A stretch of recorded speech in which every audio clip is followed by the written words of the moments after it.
New Mexico is an easy place to call home.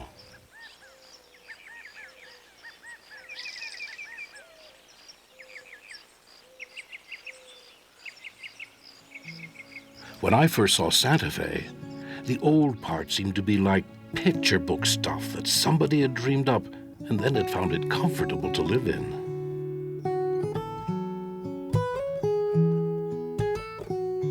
If you like the Taos country, it is fatal to stay too long because you'll never feel at home again anywhere else. Given a free choice in the matter, I would have selected the Southwest as a place to be born. I would have learned Spanish, along with riding a horse and predicting the weather.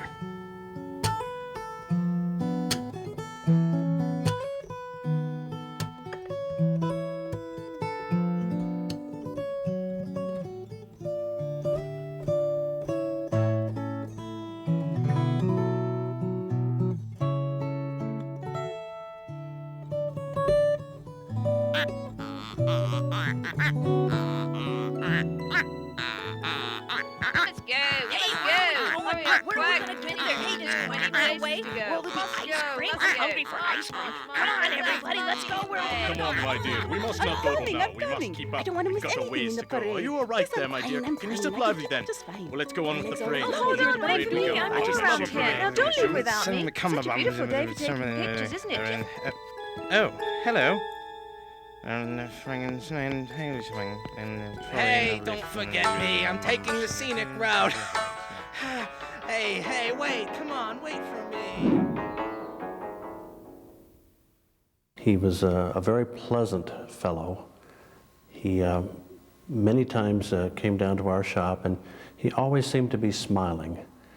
Even when he wasn't laughing or smiling, it appeared to me that he was smiling. To start the week right for everybody, I was born of a Monday and introduced by the usual number of parents to their fellow residents of a small North German city.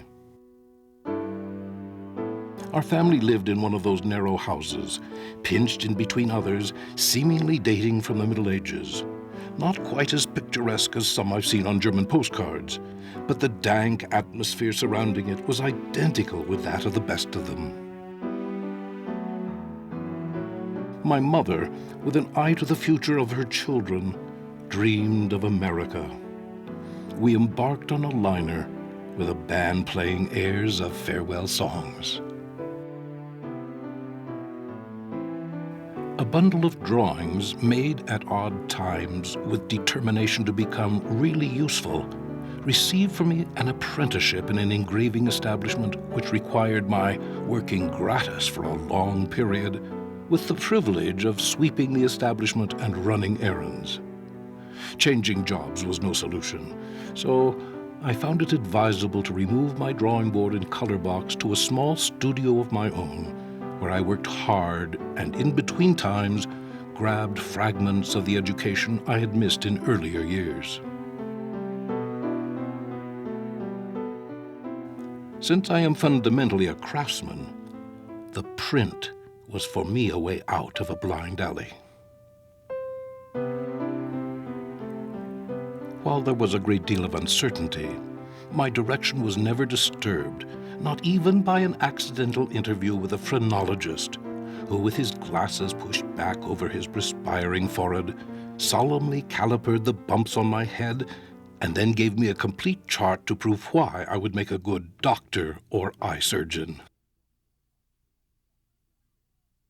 Hey, Quack! Let me feel the bumps on your head. Come on, let me feel the bumps on your head. It'll be fun. Hey, how many bumps do you have anyway? It's a little head. You can't have that many. I bet you have interesting bumps.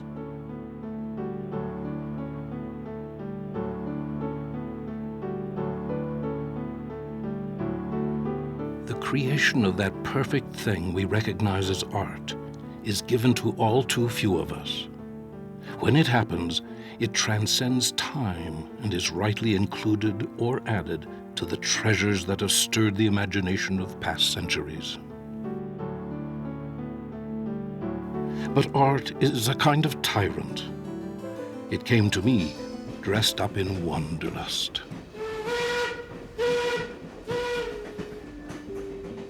"Tickets, please. Who wants to go?" "A Rolling Stone," said I. "Where to?" "Taos," said I. "Hop on, Rolling Stone, and remember me to Mabel when you get there." The conductor on the Denver and Rio Grande narrow gauge had a lot more to say on the way up the river before he dropped me off at Taos Junction.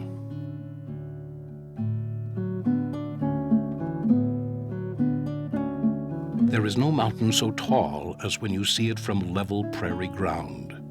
There it is, bathed in inscrutable blue. The train engine gives a whistle as if the engineer saw it too. While it is an old story to him, the passengers feel as if they're getting somewhere different from where they've been, and read the railway folder for perhaps the 10th time. They reset their watches from standard to mountain time and glue their noses to the windows. To have dreamed about Taos for years and then one fine day actually waking up in it made me wonder. The sounds of voices that came over the transom were strange. Even the silence was of a different sort.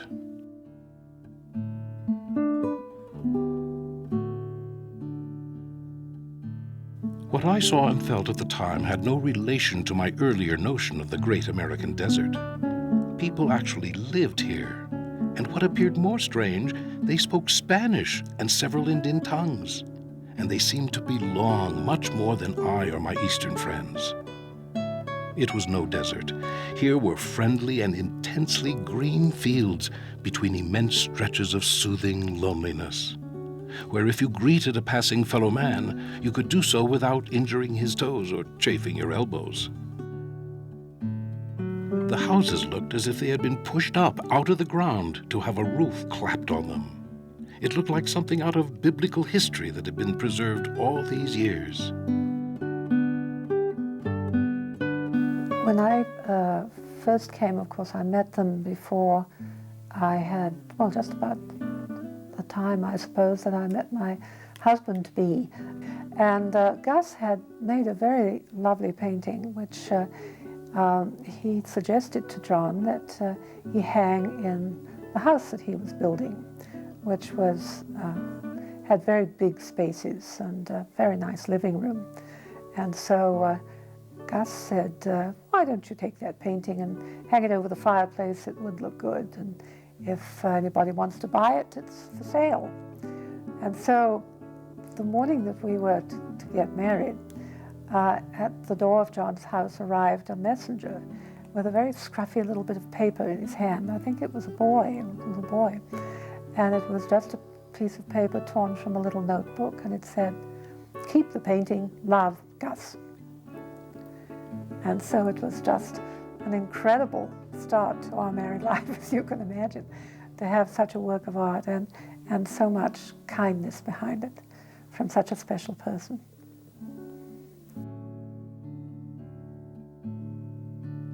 I became painfully aware that summer was drawing to a close.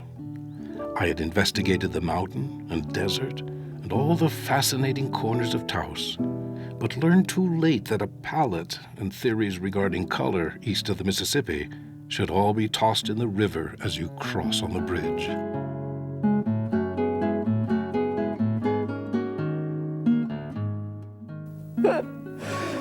The Hand and Heart logo, which is the one he used the most, reflected some of his philosophy about art. The hand represents the art that is produced, but it's the heart that motivates the artist to do that. He was careful to price his art so that anybody who wanted it, regardless of their income, could have it. Because I think he felt that everybody should have a bit of art in their house.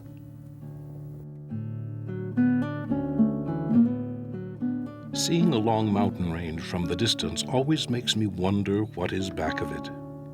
This particular range had a road through it that led to Santa Fe, if you were in no hurry to get there. In those days, there were 3 cars that stood up to the problem. One was that funny old Ford, then the Dodge, and the Cadillac. We made it in a Ford after throwing a ceremonial kiss to Taos. There was no heavy cloud of smoke overhanging Santa Fe to indicate its presence, when there it was, as if hiding in piñons and cedar bushes. Unconsciously, I gravitated to the plaza. A brilliant sunset hung over the mountains. Black-shawled women were going on unhurried errands, and cowboy boots clicked everywhere. Martin Gardeschi was selling exotic perfumes in his drugstore to surprised Eastern ladies, and the bank saloon was functioning sullenly as a soda fountain. I almost forgot going into the art museum. I made it just before closing time.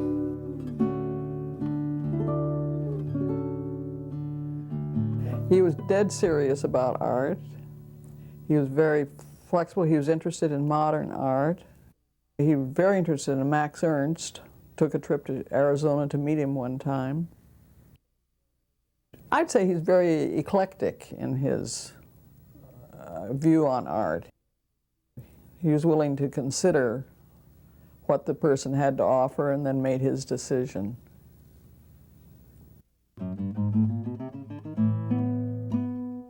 The little home I lived in is still there on a little flat-iron corner where Garcia joins Canyon Road.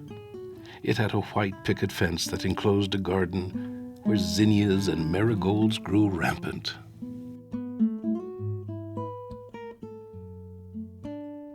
My mother and I met at San Felipe Pueblo, December of 23. She had come down from Denver with some friends. She came down to Santa Clara Pueblo. She was very interested in Indian songs. So through an anthropological friend in Denver, she made arrangements to stay with a family in Santa Clara Pueblo. During this time, she and Da saw each other several times. He offered her the house to come in and take a bath if she wanted to. She was such a personality. Well, when she was on the stage, which she did get to be sometimes, and of course she had been an actress, but it was hard to see anybody else because even though she was a very generous actress, she was just such a personality that she could really just be a magnet for the audience. The marionettes, of course, were very much a part of our life, and the stage was there in the living room, and the marionettes hung on a rack behind. You had the physical presence all the time, 24 hours a day of that stage and the marionettes. People, when they sometimes would come to visit, Mother would be asked to show them. She would bring one or two figures onto the stage. When I was growing up at Christmas time, we had the Christmas shows, which took over the whole house. I loved the Commedia dell'arte ones, Columbine and Pierrot. I hated Harlequin because he was mean. And Boom Boom the Clown, I liked him.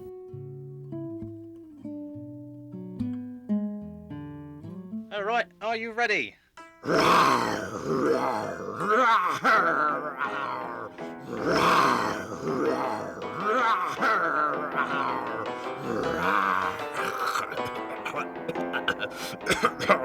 Oh, I really hate it when that happens.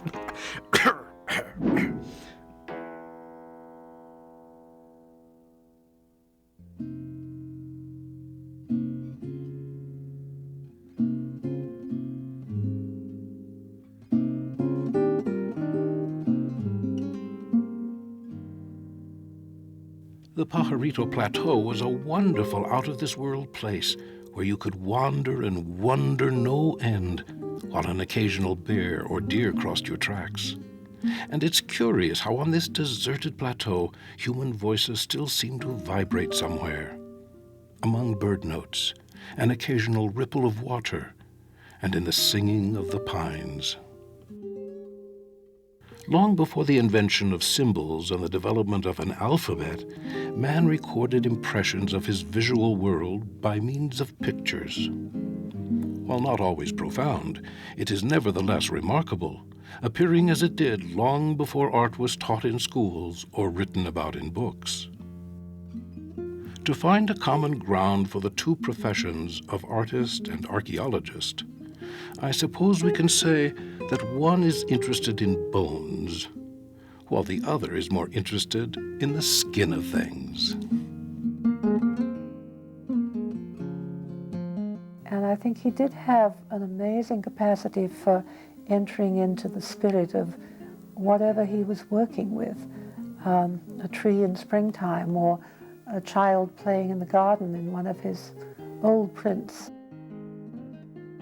It was all such a personal, warm acceptance of life that he was portraying.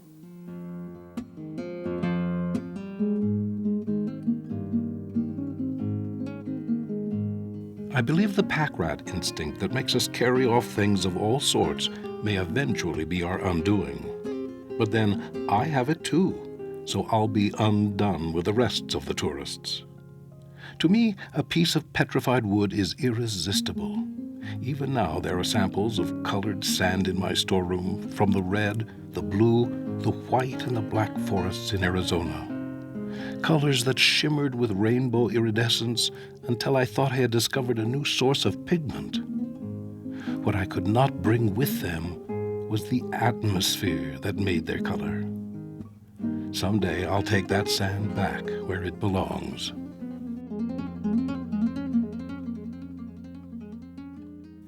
There is something precious about a clean basswood plank properly seasoned.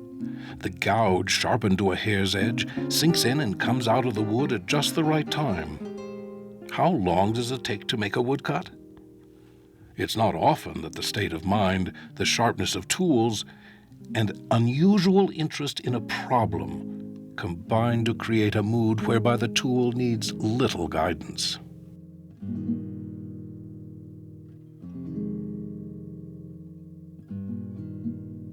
Before the orderly process of printing is possible, the blocks are in a state of apparent confusion that tests mind, eye, and hand.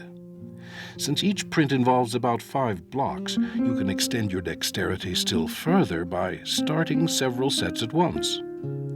Having learned to conserve my wits, I begin with a sketch as a guide, not to be followed too closely.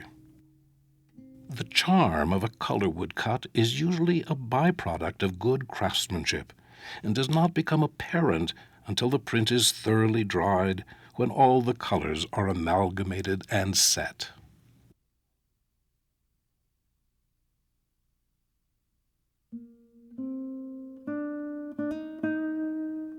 Occasionally a visitor with the impression that making of prints is a simple matter, in fact, much easier than painting, expresses it blandly in, "What a cinch you have! You cut the wood, print so many impressions, and sell them." Another is, "Now tell me, which of your prints do you like the best?" Since at times I don't like any of them, there is nothing to do but adjourn to La Fonda, where a prosaic doctor, undertaker, and realtor help to change the subject. When Gustave Baumann came to New Mexico, he was already a master of color woodcuts, an extremely difficult way to make a work of art because you have to get the register just right. The printing is a very difficult task, and working with the wood, he could do anything with wood. And I think the very difficulty of it made it able for him to give his truly personal outlook, vision of what he was seeing.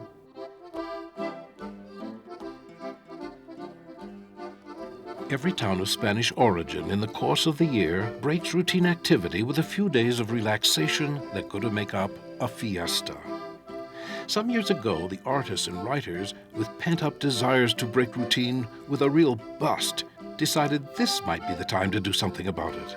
But bonfires are old stuff, so why not a figure? Call him Old Man Gloom, and let him burn up, and from then on, let joy be unconfined. I did have time to do a head for him out of a corrugated board box, which was jammed on a pole draped with cheesecloth and stuffed to the shoulders with tumbleweeds. Not very convincing, but it did make a hot fire to jump through after the pole had collapsed. He loved puns, and so did Mother. And he also liked to make up songs. Somebody was coming to town and he'd make up a song about them. We called them bathroom ballads because he usually made them up while he was shaving in the bathroom.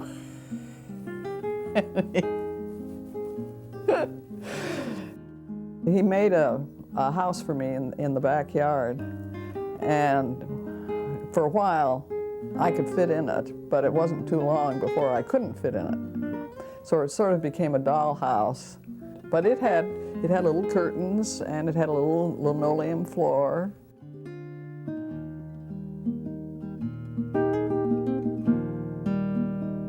Although I wasn't aware of it as a child, I would say they certainly were devoted to each other.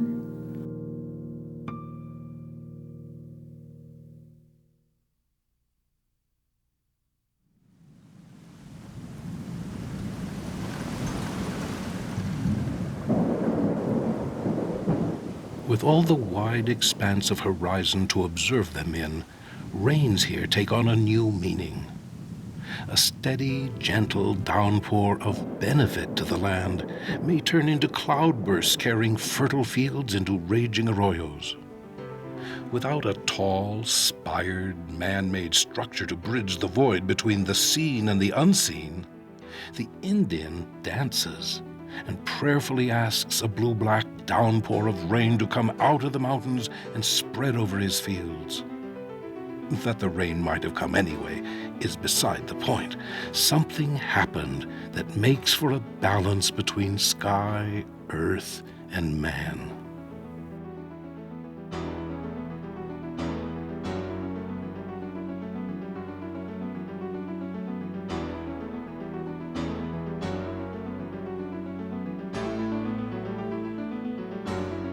I often wonder where the artist would be, but for the prodding encouragement of a few optimistic souls who not only believe in him, but in all humanity as well.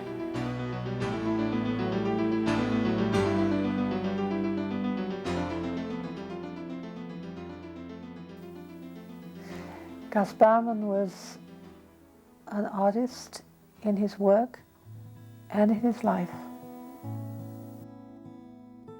The generosity of spirit that both Jane and Gus showed were probably the greatest gifts that they could give anybody, certainly to me. I think he was showing an appreciation for life. And of course his art was really just expressing what he wanted to tell the world, and it was the only way he could tell the world about himself was through his art. What would be his greatest gift to me? But I guess his greatest gift was the fact that he and Mother had me.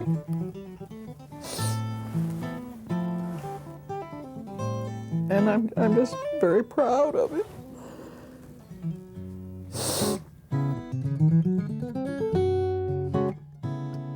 Of course, I've inherited from my mother a tendency to weep at certain times.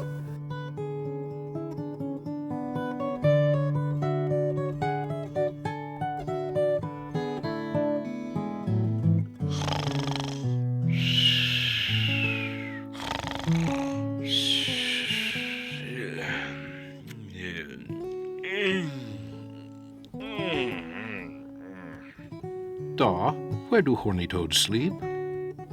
Under this couch. No, I don't see any. Has it got horned-rimmed pajamas? Oh, Da. Has it got ants in its pants?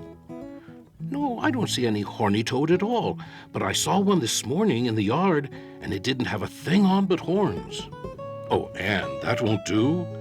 Tell your mother she must sew something for Toady right away. And now I've got to go to the studio.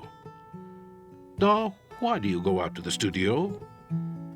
There are a lot of patients out there whose joints won't work, back strings are twisted, and one of them has lost his head. When you lose your head, can I look inside? Sure, you'll see many things, but never mind. Oh, Anne, Saved again. And now I can go. Anne, ask your mother if we can have popovers tonight.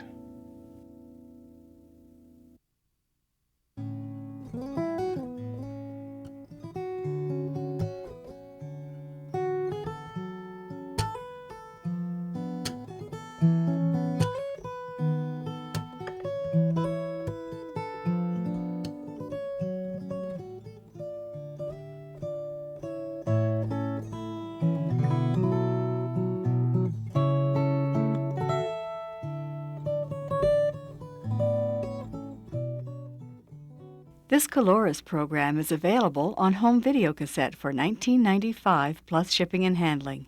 To order, call 1-800-328-5663.